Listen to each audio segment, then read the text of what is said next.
Good day, and we are Group 4, and we will be talking about avant-garde, experimentation in the form of impressionism, post-impressionism, fauvism, pointillism, futurism, and cubism.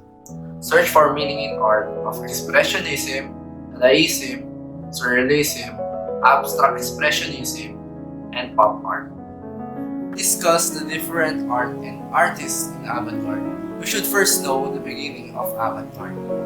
If avant-garde is said to begin in the 1850s, with the realism of Gustave Courbet, was strongly influenced by early socialist ideas. It's followed by the successive movement of modern art, and the term avant-garde is more or less synonymous with modern. Some avant-garde movements, for example, Cubism, focus mainly on innovations of form, futurism, and surrealism. Although the term avant-garde was originally applied to innovative approaches to art, making in the 19th and early 20th centuries, it is applicable to all art that pushes the boundaries of ideas and creativity.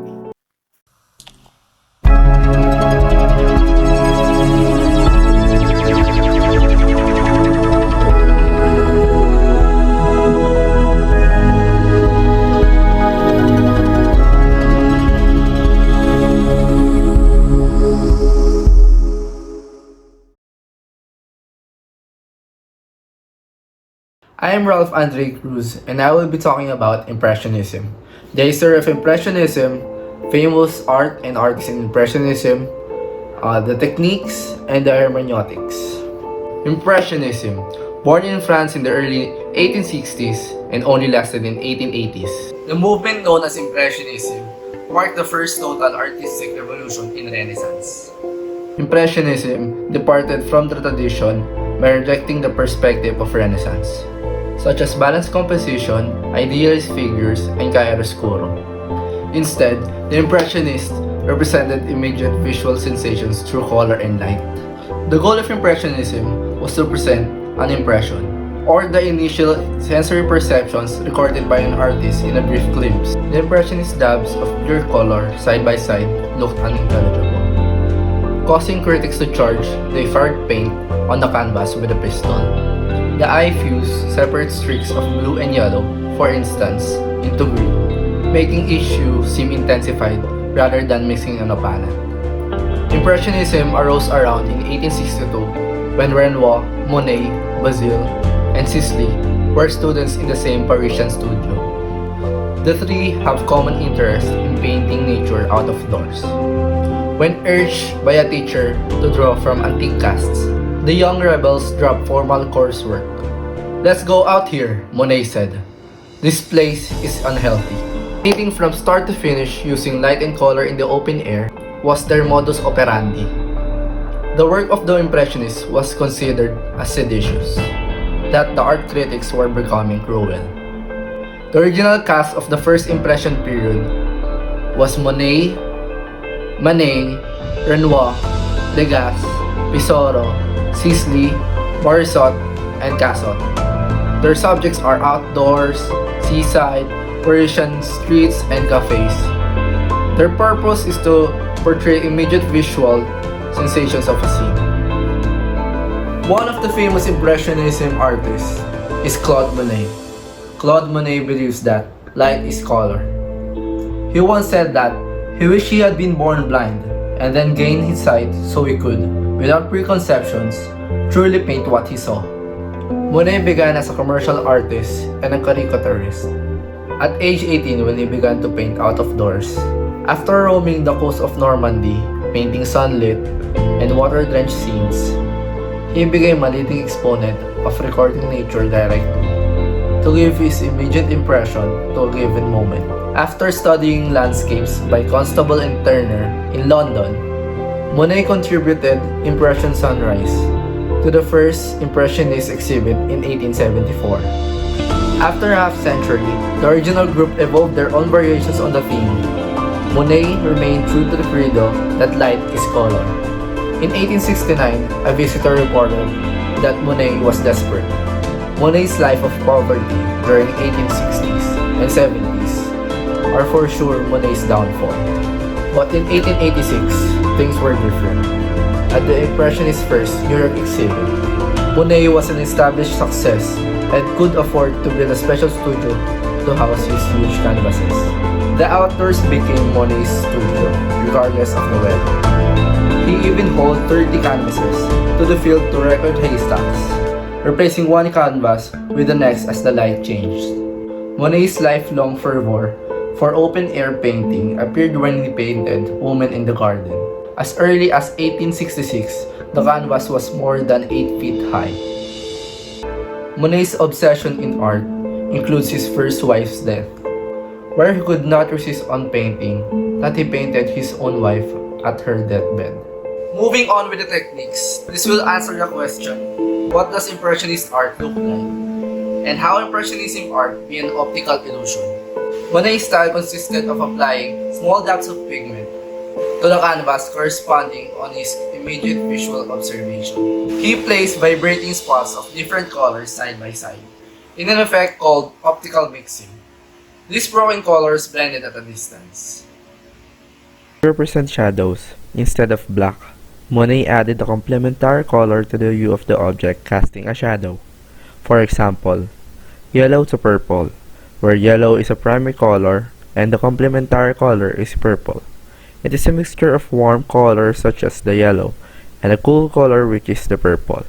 Other characteristics of Impressionist art is their painterly brushwork. Impressionist artists employed thick, sketch-like strokes. The first exhibition did not repay the artists monetarily, but it did draw the critics, some of whom decided their art was abominable. Critics saw wasn't finished in their eyes. These were mere impressions. This was not a compliment. The Impressionists' completed works looked like sketches, fast and preliminary impressions that artists would dash off to preserve an idea of what to paint more carefully at a later date. Distinctive colors. Rather than mix paint to achieve certain tones, they instead grouped together individual brushstrokes of various colors. Their technique tried to capture what they saw. They painted small commas of pure color, one next to another.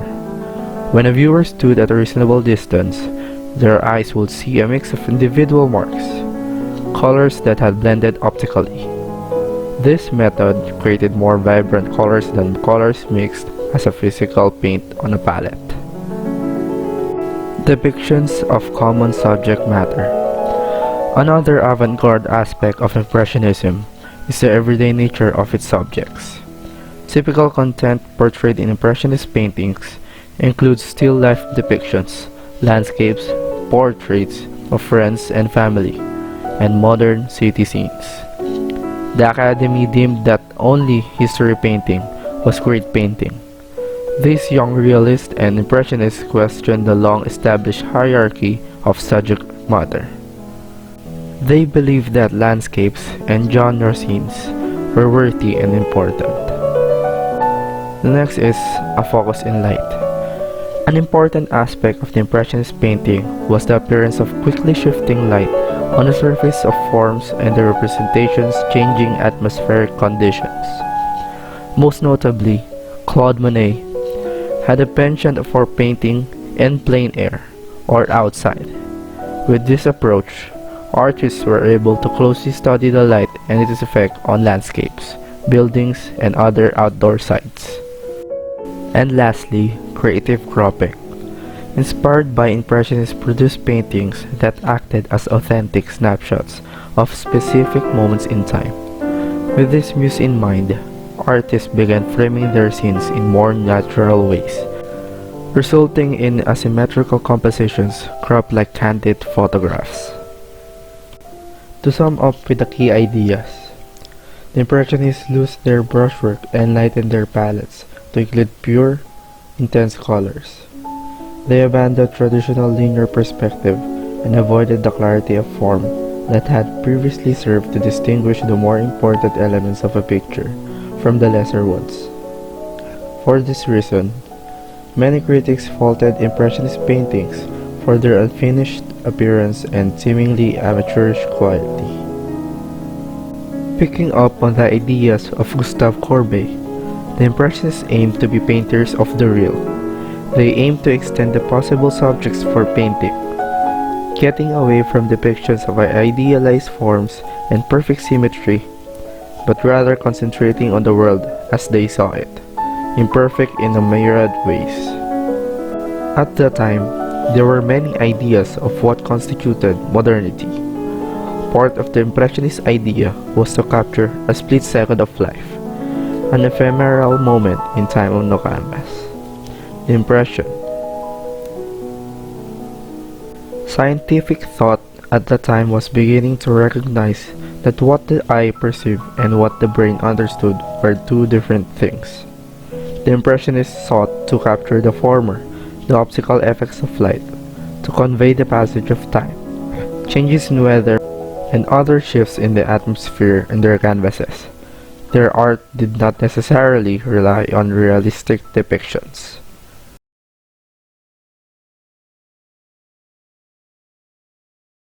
Edward Manet, Music in the Tuileries, 1862. Female nudes were often the subjects of Manet.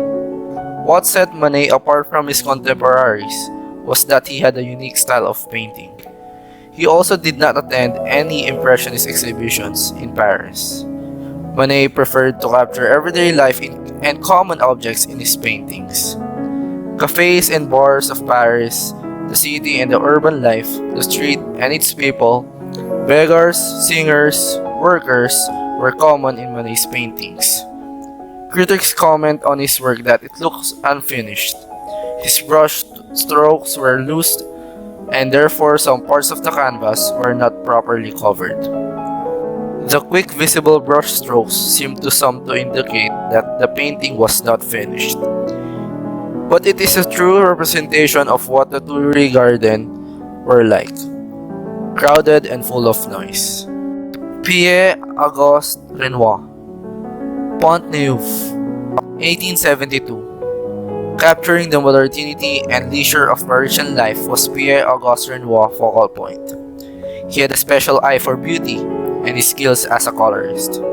His works were full of life and vibrant colors featuring well-dressed Persian people enjoying their life. Renoir incorporated his new approach and thought in his paintings, which was evident in the multicolored strokes and bright atmosphere.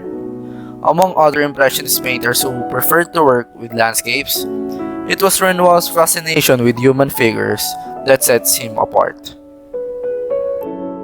After discussing the history, famous art and artists, Claude Monet, the techniques and obsession of Claude Monet, now we're moving on to the hermeneutics.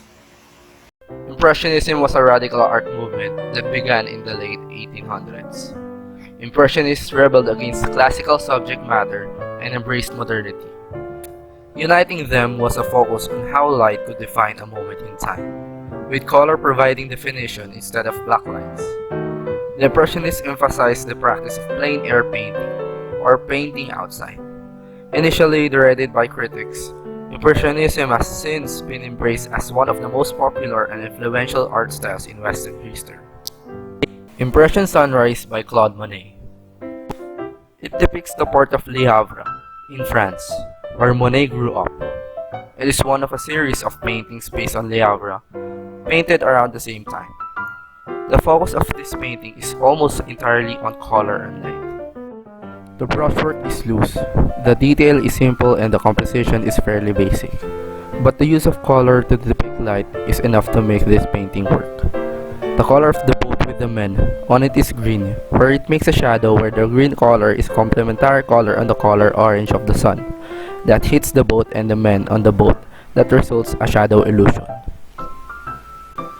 Again, most of the painting is made up of dull oranges, blues, and greens, which form the backdrop of the dark green boats and the vivid orange sunrise. In its day, Impressionism was considered a radical departure from tradition. Looking back, we can see that Impressionism was more than a departure. It changed the very nature of the way people think about art today. The Impressionists created a model of our freedom and subjectivity that promoted artistic freedom that which many artists of the long past long for. Their example empowered later artists that took it much further than they did. the Impressionists began painting, ideals of art were not controlled, but also looked down upon and rejected by academic institutions such as the French Academy of Fine Arts and the Salon, which had great power over the careers of artists. Even through the hardships, the Impressionists did not give up on the art that they believed in.